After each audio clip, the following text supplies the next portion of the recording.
रोहन जी, आपने कहा कुछ नहीं हुआ कुछ नहीं हुआ, तो मैं आपको यह बताना चाहता हूं, वो छोड़िए 44 करोड़ लोगों को मुद्रा योजना मिली है, बाकी मेरी बातों का जवाब दे दीजिए थोड़ा सा। ईपीएफओ अकाउंट थे, इंप्लॉई प्रोविडेंट फंड स्कीम, जिसमें कि हाँ जवाब दे रहा हूं आपको, आपकी बात सुनी, मैं शांति से जवाब दे रहा हूं। अब 27 करोड़ है, यानी 16 करोड़ लोग इन 10 वर्षों में ऐसे हुए जिन्होंने कर्मचारी भविष्य निधि का खाता खुलवाया और उनके नियोक्ता ने उसमें पैसा डाला, मतलब ये भी हवा में हो गया, मतलब किसी ने कहा था और एक नियोक्ता भी हवा में आके चला गया।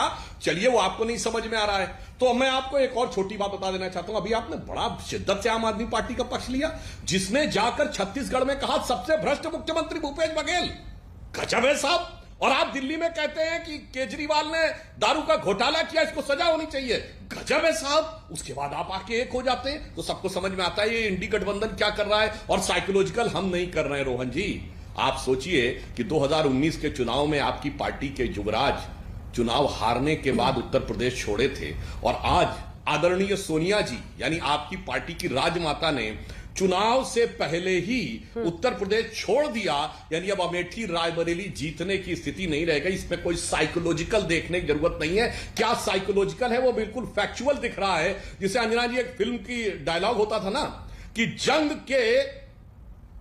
के चोपखाने की पहली आवाज तुम्हारी शिकस्त का ऐलान कर देगी।